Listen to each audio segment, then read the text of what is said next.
الحمد لله نحمده ونستعينه ونستغفره ونؤمن به ونتوكل عليه ونعوذ بالله من شرور أنفسنا ومن سيئات أعمالنا من يهده الله فلا مضل له ومن يضلله فلا هادي له ونشهد أن لا إله إلا الله وحده لا شريك له ونشهد أن سيدنا ونبينا وحبيبنا ومولانا محمدا عبده ورسوله صلى الله تعالى عليه وعلى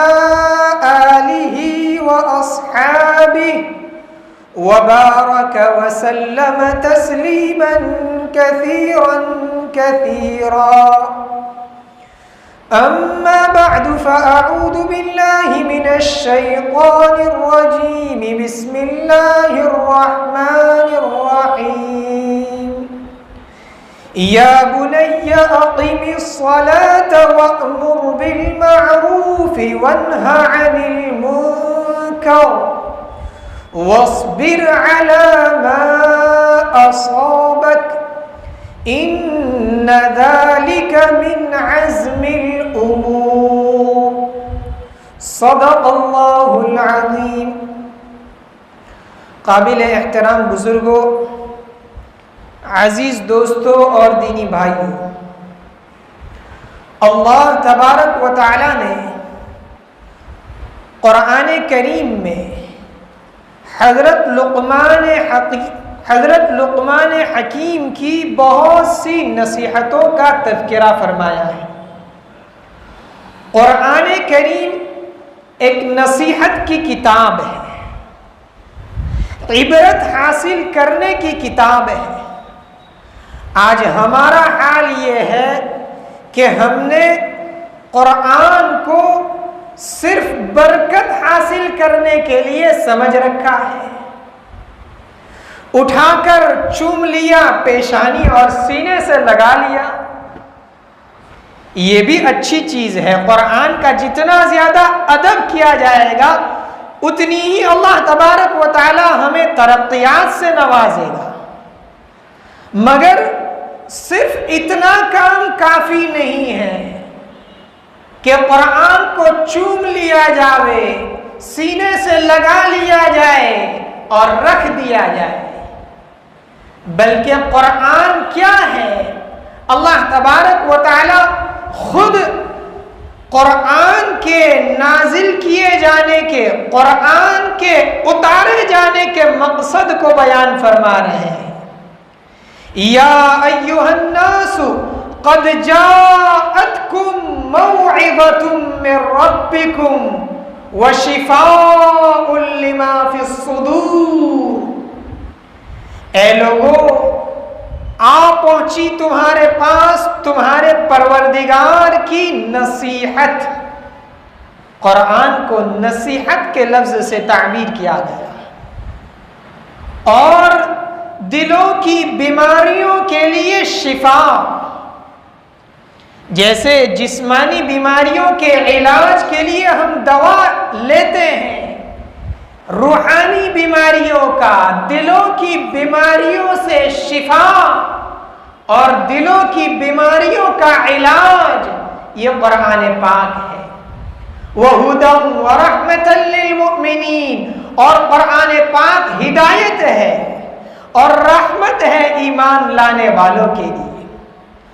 قرآن کریم میں اللہ تبارک و تعالی نے پچھلے گزرے ہوئے لوگوں کے واقعات کو بیان فرمایا ہے. کیوں بیان فرمایا؟ اس لیے نہیں کہ ہم سن کر کے لطف اٹھائیں، قصے کہانیاں سن کر کے ہمارے کانوں کو لذت حاصل ہو جائے اور مزے اڑائے. قرآن اس کے لیے نہیں ہے، بلکہ قرآن اس لیے ہے تاکہ جتنے اللہ کے برگزیدہ، اللہ کے نیک بندوں کے حالات قرآن نے بیان کیے، ان کی صفات، ان کی اچھی عادتوں کو قرآن نے ذکر کیا، ہم ان صفات کو، ان اچھی عادتوں کو اپنی زندگی میں اتارنے کی فکر کریں، اور جن قوموں پر عذاب اتارا گیا، جن کی گرفت اور پکڑ ہوئی، جن کی بری عادتوں کو قرآن نے کھول کھول کر ہمارے سامنے بیان کیا، ان برائیوں سے اپنے آپ کو دور رکھنے کی، ان برائیوں کو اپنی زندگی سے نکال دینے کی ہم فکر کریں۔ قرآن کریم میں اللہ تبارک و تعالی نے اپنے جن نیک اور برگزیدہ بندوں کا ذکر فرمایا ہے، ان میں سے ایک حضرت لقمان حکیم بھی ہے۔ حضرت لقمان حکیم کون ہے؟ حضرت لقمان حکیم مال و دولت کے اعتبار سے کوئی بڑے سرمایہ دار آدمی نہیں تھے، بہت زیادہ سونے چاندی زیورات مکانات اور سواریوں کے مالک نہیں تھے، بلکہ ایک حبشی غلام تھے، غلامی کی زندگی ابتدا میں بسر کر رہے تھے۔ چہرے کے اعتبار سے کوئی بہت زیادہ حسین اور خوبصورت اور گورے رنگ کے آدمی نہیں تھے، بلکہ سیاہ فام کالے رنگ کے تھے، اور جسمانی اعتبار سے کوئی بہت زیادہ طاقتور لمبے چوڑے قد کے آدمی نہیں تھے، بلکہ پستہ قد تھے، ٹھنگنا تھے۔ اس کے باوجود جب انہوں نے اپنی زندگی کو اعمال صالحہ اور اخلاق فاضلہ سے سنوار دیا، تو اللہ تبارک و تعالیٰ نے اتنا اونچا مقام اور اتنا اونچا مرتبہ عطا کیا کہ قرآن کریم میں ان کے نام سے پوری ایک سورت نازل کی گئی، اور قیامت تک جب تک قرآن رہے گا، جب تک قرآن پڑھنے والے رہیں گے، اس وقت تک حضرت لقمان حکیم کا نام لیا جاتا رہے گا۔ معلوم ہوا کہ اونچے مقام اور اونچے مرتبے کو حاصل کرنے کے لیے مال اور حسن و جمال اور قوت و طاقت ضروری نہیں ہے۔ آج دنیا والے سمجھ رہے ہیں مال حاصل ہوگا تو کرسی ملے گی، عہدہ ملے گا، منصب ملے گا، حسن و جمال اور خوبصورتی کی بنیاد پر لوگ ہمارے قریب آئیں گے، جبکہ لقمان حکیم کی زندگی ہمیں بتلا رہی ہے کہ اگر ہم نے اپنی صورت سے زیادہ اپنی سیرت کو عمدہ بنانے کی فکر کی تو اس کی بنیاد پر اللہ تبارک و تعالی ہمیں ترقیات سے نوازیں گے۔ اللہ تبارک و تعالی نے حضرت لقمان حکیم کو اختیار دیا تھا، آپ چاہیں تو نبوت لے لیں، نبی بنا دیا جائے، اور اگر آپ چاہیں تو آپ کو حکمت دے دی جائے، دانائی اور ہوشیاری، چالاکی کی باتیں آپ کی زبان سے نکلنے لگے۔ لقمان حکیم نے نبوت کے مقابلے میں حکمت کو پسند کیا۔ کسی نے ان سے پوچھا کہ جب آپ کو اختیار دیا گیا نبوت دی جائے یا نہ دی جائے، پھر آپ نے کیوں نبوت کو اختیار نہیں کیا؟ لقمان حکیم نے جواب دیا کہ اگر اللہ تبارک و تعالیٰ کی جانب سے مجھے عطا کی جاتی تب تو میری نصرت ہوتی، میری مدد ہوتی، اگر میں نے اپنے اختیار سے اس کو لیا تو پھر ہو سکتا ہے اللہ کی مدد میرے ساتھ شامل حال نہ ہو۔ عہدہ اور منصب، کرسی کی لالچ یہ طلب کرنے کی چیز نہیں ہے، مانگنے کی چیز نہیں ہے، مانگ کر لینے کی چیز نہیں ہے۔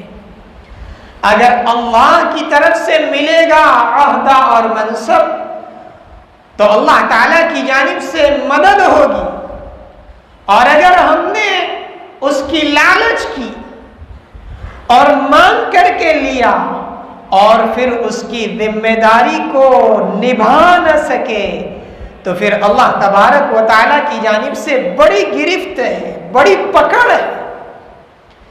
اس لیے لقمان حکیم کی زندگی ہمیں یہ بتلا رہی ہے کہ تکبر سے، گھمنڈ سے، اپنی بڑائی اور اپنے آپ کو اونچا سمجھنے سے اپنے آپ کو بچانا چاہیے۔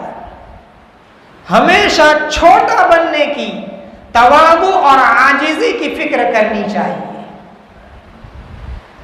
لقمان حکیم کی بہت سی نصیحتوں کو قرآن نے ذکر کیا ہے، ان میں سے لقمان حکیم کی 3 نصیحتیں قرآن کریم کی اس ایک آیت میں بیان کی گئی ہے جس کو شروع میں تلاوت کیا گیا۔ وہ 3 نصیحتیں کیا ہیں؟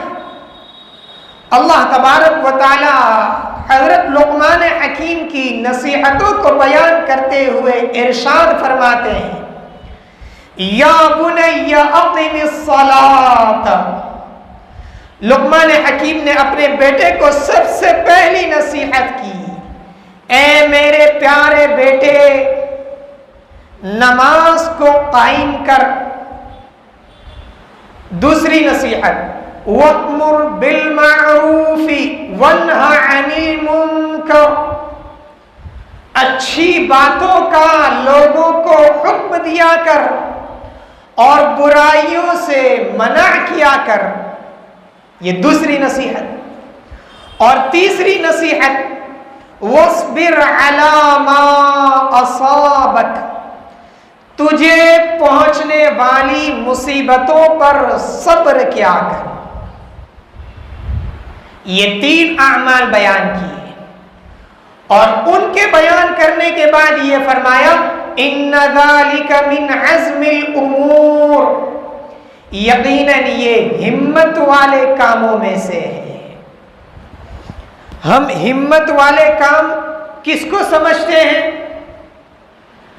اگر کسی نے کسی بہادر آدمی کے سامنے 2-4 گالیاں دے دی اور کھری کھوٹی سنا دی، کسی کو 2-4 غصے لگا دیے، پچھاڑ دیا، کہتے ہیں بہت ہمت والا آدمی ہے، بہت حوصلے والا آدمی ہے۔ قرآن ہمت والے کام بتلا رہا ہے، ایسے امور اور ایسے اعمال بتلا رہا ہے جن کے کرنے کے لیے ہمت اور حوصلے کی ضرورت پڑتی ہے۔ وہ کون سے ہیں؟ سب سے پہلا حکم قرآن نے بیان فرمایا، اقیم الصلاۃ، نماز قائم کیجئے۔ نماز قائم کرنا ہمت والے کاموں میں سے ہے۔ نماز اسلام کے بنیادی ارکان میں سے ایک اہم ترین رکن ہے۔ نماز دین کا بنیادی ستون ہے۔ نماز یہ پچھلے گناہوں کی، برائیوں کی، کمی کوتاہیوں کی معافی کا ذریعہ اور سبب ہے۔ اللہ کے رسول صلی اللہ علیہ وسلم نے اس کو بہت اچھی مثال دے کر کے سمجھایا۔ حضرت شیخ نور اللہ مرقدہ نے فضائل اعمال میں بھی وہ حدیث ذکر کی ہے۔ صحیح بخاری میں روایت موجود ہے، حضرت ابو ہریرہ رضی اللہ عنہ فرماتے ہیں کہ اللہ کے رسول صلی اللہ علیہ وسلم نے ارشاد فرمایا، ارأیتم لو ان نہرا بباب احدکم، تمہارا کیا خیال ہے تم میں سے کسی آدمی کے مکان کے دروازے پر ایک نہر ہو، اور مسلم شریف کی روایت میں اس نہر کی کیفیت بھی ذکر کی کہ جس کا پانی جاری ہو، بہنے والا ہو اور گہرا ہو، یعنی اس کا پانی بہت صاف شفاف ہو۔ وَيَغْتَسِلُ فِيهِ كُلَّ يَوْمٍ خَمْسًا، اور وہ آدمی روزانہ 5 مرتبہ اس نہر کے پانی میں غسل کرتا ہو۔ اللہ کے رسول صلی اللہ علیہ وسلم حضرات صحابہ کرام رضی اللہ عنہم سے پوچھتے ہیں هل يبقى من درنه شيء، تو کیا روزانہ 5 مرتبہ صاف شفاف پانی سے غسل کرنے کی وجہ سے، نہانے کی وجہ سے اس کے بدن پر کوئی میل کچیل باقی رہے گا؟ حضرات صحابہ کرام رضی اللہ عنہم نے جواب دیا لا یبقى من درنه شیء، 5 مرتبہ صاف شفاف پانی سے غسل کرے گا تو ظاہر ہے کوئی میل کچیل باقی نہیں رہے گا۔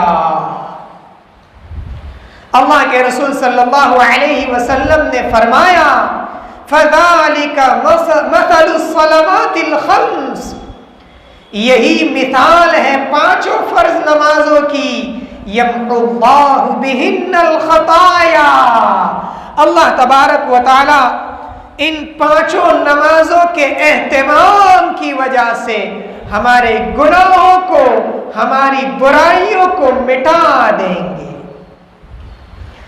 مگر کون سی نمازیں گناہوں کو مٹا دے گی؟ کون سی نمازیں برائیوں کا کفارہ بن جائے گی؟ حضرت لقمان حکیم نے اپنے بیٹے کو نصیحت کرتے ہوئے یہ جملہ فرمایا اقیم الصلاۃ، نماز کو قائم کیجیے۔ صرف یہ نہیں کہہ دیا نماز پڑھو، بلکہ یہ فرمایا نماز قائم کرو۔ قرآن میں بھی جگہ جگہ جہاں ہمیں نماز کا حکم دیا گیا ہے وہاں اقیم الصلاۃ، نماز کو قائم کرنے کا حکم دیا گیا ہے۔ نماز کو قائم کرنے کا کیا مطلب؟ علماء نے نماز کو قائم کرنے میں بہت ساری باتوں کو شامل کیا ہے۔ مثال کے طور پر وضو کو اچھی طرح سے کیا جائے، پابندی کے ساتھ پڑھا جائے، ایسا نہیں کبھی پڑھ لیا کبھی چھوڑ دیا۔ مسجد میں جماعت کے ساتھ ادا کی جائے، جتنے ارکان ہیں، فرائض، واجبات، سنتیں، مستحبات، ان سب کو ٹھیک ٹھیک طور پر ادا کیا جائے، خشوع و خضوع کے ساتھ پڑھی جائے۔ یہ ساری باتیں نماز کو قائم کرنے میں شامل ہیں۔ مثال کے طور پر نماز کی شرطوں میں سے اہم ترین وضو ہے۔ اب وضو کو اچھی طرح سے کرنا، وضو کے کچھ فرائض ہیں، کچھ سنتیں ہیں، کچھ مستحبات اور آداب ہیں۔ ہم اس کو اتنی زیادہ توجہ سے نہیں کرتے ہیں، اہمیت نہیں دیتے ہیں اس کو، جبکہ صحیح بخاری میں ایک واقعہ ذکر کیا گیا ہے۔ ایک مرتبہ اللہ کے رسول صلی اللہ علیہ وسلم ایک غزوے سے واپس تشریف لا رہے تھے، تو آپ صلی اللہ علیہ وسلم کے ساتھ کچھ صحابہ کرام رضی اللہ عنہم پیچھے تھے اور کچھ صحابہ کرام رضی اللہ عنہم آگے نکل گئے، اور عصر کی نماز کا وقت ہو گیا۔ تو جو صحابہ کرام رضی اللہ عنہم آگے پہنچے ہوئے تھے انہوں نے جلدی جلدی وضو کر لیا، نماز چھوٹ نہ جانے کے ڈر سے۔ جلدی جلدی وضو کرنے کی وجہ سے ان کے پاؤں کی ایڑیاں خشک رہ گئی، سوکھی رہ گئی۔ جیسے عام طور پر سردیوں کے موسم میں ہوتا ہے کہ جلدی جلدی وضو کرنے میں بہت سارے اعضاء خشک رہ جاتے ہیں، سوکھے رہ جاتے ہیں، اللہ کے رسول صلی اللہ علیہ وسلم نے پیچھے سے زور سے آواز لگائی انہیں، وَيْلٌ لِّلْأَعْقَابِ مِنَ النَّارِ، دوزخ کی آگ کی ہلاکت ہے ان ایڑیوں کے لیے جو وضو میں سوکھی رہ جائے۔ وَيْلٌ لِّلْأَعْقَابِ مِنَ النَّارِ، دوزخ کی آگ کی ہلاکت ہے ان ایڑیوں کے لیے جو وضو میں سوکھی رہ جائے۔ اللہ کے رسول صلی اللہ علیہ وسلم نے 2 مرتبہ یا 3 مرتبہ بلند آواز سے اس جملے کو دہرایا۔ تو وضو کے فرائض ہیں، وضو کی سنتیں ہیں، وضو کی 13 سنتیں ہیں، کسی نے ایک شعر میں اس کو جمع کر دیا ہے۔ نیت بسم اللہ گٹوں تک ہاتھ، نیت بسم اللہ گٹوں تک ہاتھ، مسواک کلی ناک کر صاف، ترتیب وار لگاتار ہر عضو 3 بار، 2 مسح 2 خلال، یہ 13 سنتیں ہو گئی۔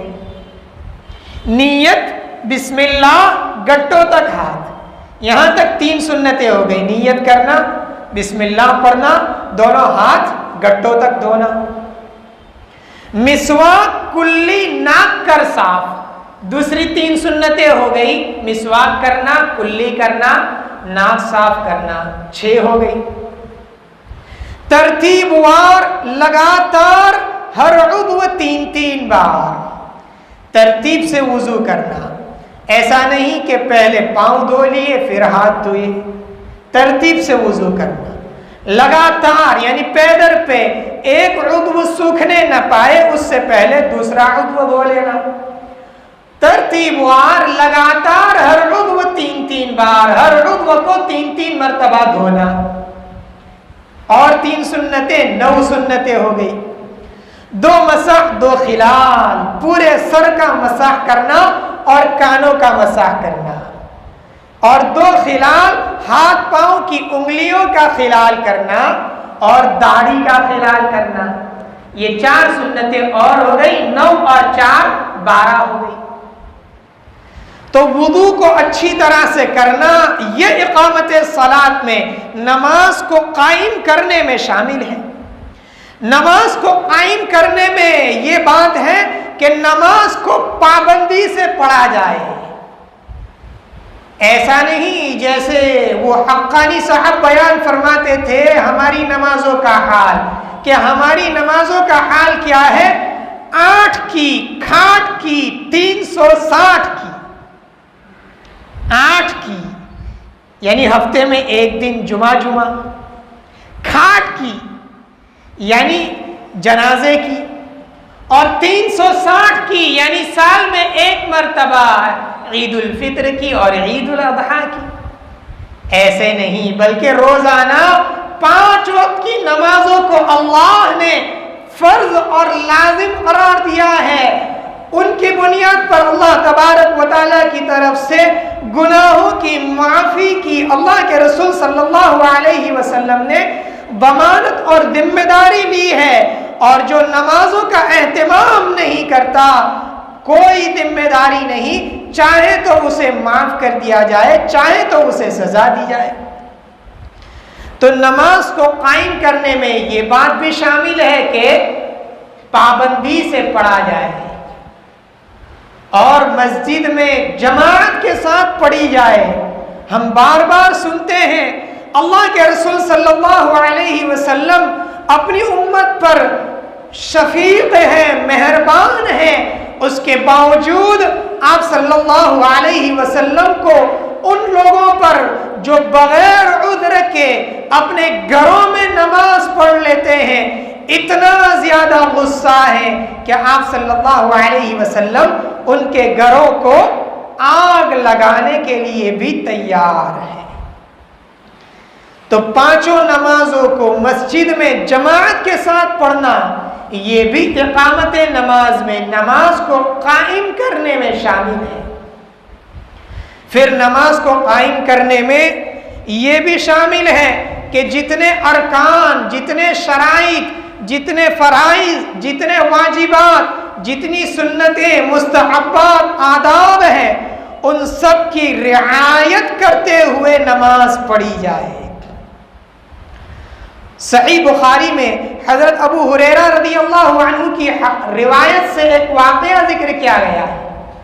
ایک مرتبہ ایک صحابی رضی اللہ عنہ مسجد میں آئے، اللہ کے رسول صلی اللہ علیہ وسلم صحابہ کرام رضی اللہ عنہ کے ساتھ بیٹھے ہوئے ہیں، آپ کی مجلس لگی ہوئی ہے۔ انہوں نے آ کر کے جلدی جلدی نماز پڑھی اور آپ صلی اللہ علیہ وسلم کی مجلس میں آ کر سلام کیا۔ اللہ کے رسول صلی اللہ علیہ وسلم نے سلام کا جواب دیا اور فرمایا ارجع فصلی فإنک لم تصلی، واپس جاؤ نماز پڑھو، تم نے نماز نہیں پڑھی۔ وہ صحابی پھر سے گئے، دوبارہ اسی طرح نماز پڑھی، پھر سے آ کر سلام کیا، آپ نے دوبارہ سلام کا جواب دے کر کے یہی فرمایا ارجع فصلی فإنک لم تصلی، واپس جاؤ نماز پڑھو، تم نے نماز نہیں پڑھی۔ تیسری مرتبہ پھر یہی بات پیش آئی تو اللہ کے رسول صلی اللہ علیہ وسلم کے سامنے ان صحابی نے عرض کیا والذی بعثنی والذی بعثک بالحق، اس ذات کی قسم جس نے آپ کو حق بات لے کر بھیجا ہے، ما احسن غیر ھذا، اللہ کے رسول اس سے زیادہ اچھی نماز تو میں نہیں جانتا، مجھے سکھا دیجئے، علمنی یا رسول اللہ۔ تو اللہ کے رسول صلی اللہ علیہ وسلم نے ان کو پوری نماز کا طریقہ سکھلایا۔ اذا قمت الى الصلاة فکبر، جب تو نماز کے لیے کھڑا ہو تو تکبیر تحریمہ کہہ، کبر، تکبیر تحریمہ یعنی اللہ اکبر کے لفظ کا کہنا یہ شرط ہے۔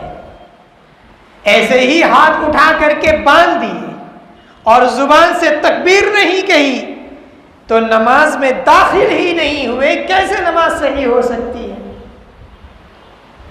سب سے پہلے آپ نے فرمایا کبر، تکبیر تحریمہ کے، پھر آپ نے فرمایا ثم قرأ ما تيسر معك من القرآن، پھر جتنا آسانی سے قرآن پڑھ سکے قرآن پڑھ۔ ثم قرأ، اقرأ قراءت نماز میں شرط ہے، فرض ہے۔ ایسے ہی ہاتھ باندھ کر کے سوچتے رہے، تو یہ سوچنا ہوا، پڑھنا نہیں ہوا۔ ہونٹ حرکت نہیں کر رہے ہیں، زبان حرکت نہیں کر رہی ہے، تو گویا ہم سورہ فاتحہ کو، سورت کو سوچ رہے ہیں، پڑھ نہیں رہے ہیں۔ جب قراءت پڑھنے کا فرض ہی ادا نہیں ہوا تو کیسے نماز صحیح ہو سکتی ہے؟ ایسے آگے اللہ کے رسول صلی اللہ علیہ وسلم نے پوری نماز کا طریقہ بیان فرمایا۔ ثم ارکع حتی تطمئن راکعا، پھر رکوع کرے تو اطمینان سے رکوع کر۔ ثم قم حتی تعتدل قائما، پھر کھڑا ہو تو اطمینان سے کھڑا ہو، برابر کھڑا ہو، قومہ اچھی طریقے سے کرنا۔ سجدہ کرے تو اطمینان سے سجدہ کر، بیٹھے دو سجدوں کے درمیان تو اطمینان سے بیٹھ۔ یہ پورا طریقہ بیان کرنے کے بعد فرمایا ثم فعل ذلك في صلاتك كلها، پھر اپنی ہر نماز ایسے ہی پڑھا کر۔ تو نماز کو قائم کرنے سے مراد یہ ہے کہ وضو کو بھی اچھی طرح سے کیا جائے، پابندی سے پڑھی جائے، جماعت کے ساتھ پڑھی جائے، سنن، فرائض، واجبات، سنتیں، مستحبات، آداب ان سب کی رعایت کے ساتھ پڑھی جائے، خشوع و خضوع کے ساتھ، اللہ کے استحباب اور دھیان کے ساتھ پڑھی جائے۔ حضرت لقمان حکیم نے سب سے پہلی جو نصیحت کی تھی وہ اقیم الصلاۃ، نماز قائم کر۔ دوسری نصیحت کی وَأْمُرْ بِالْمَعْرُوفِ وَانْهَ عَنِ الْمُنْكَرِ، اچھی باتوں کا حکم کیا کر، بری باتوں سے روکا کر۔ امر بالمعروف اور نہی عن المنکر، بھلائیوں کا حکم کرنا، برائیوں سے روکنا ہر مسلمان کا ایمانی فریضہ ہے۔ اللہ کے رسول صلی اللہ علیہ وسلم نے اس کی اہمیت بیان فرمائی، من رأى منکم منکرا فلیغیرہ بیدہ، تم میں سے جو آدمی برائی کو دیکھے چاہیے کہ اپنے ہاتھوں سے اس کو بدل دے۔ فإن لم يستطع فبلسانہ، اگر ہاتھوں سے نہیں بدل سکتا زبان سے بول کر روک دے۔ فإن لم يستطع فبقلبہ، اگر زبان سے بھی نہیں منع کر سکتا دل میں اس کو برا سمجھے، گناہ سمجھے، غلط سمجھے۔ معاشرے میں کتنے گناہ، کتنی برائیاں ایسی ہیں کہ آج ہماری زندگیوں سے اس کے گناہ ہونے کا، غلط کام ہونے کا احساس بھی نکل چکا ہے۔ تو کم از کم اتنا کہ ہمیں گناہ کے گناہ ہونے کا احساس ہو۔ دوسری نصیحت یہ تھی کہ اچھائیوں کا حکم کیا کر اور برائیوں سے روکا کر، اور اس راہ میں جتنے حالات، جتنی مصیبتیں، جتنی دشواریاں پیش آئے گی، تیسری نصیحت یہ فرمائی وَاصْبِرْ عَلَى مَا أَصَابَكَ، تجھے پہنچنے والی مصیبتوں پر صبر کیا کر۔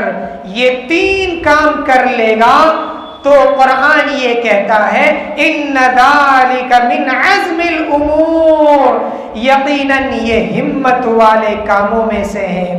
شروع میں ایک آیت قرآن کی یہی تلاوت کی تھی، پھر سے ایک مرتبہ اس کا ترجمہ کر لیتے ہیں۔ لقمان حکیم نے اپنے بیٹے کو نصیحت کرتے ہوئے فرمایا، اے میرے پیارے بیٹے، نماز قائم کیا کر اور لوگوں کو اچھائیوں کا حکم دیا کر اور برائیوں سے منع کیا کر، اور تجھے پہنچنے والی مصیبتوں پر صبر کیا کر۔ اللہ تبارک و تعالی ہم سب کو قرآن پاک کی نصیحتوں پر عمل کرنے کی اور اس کے مطابق اپنی زندگی گزارنے کی توفیق عطا فرمائے۔ آمین۔ وآخر دعوانا ان الحمد للہ رب العالمین۔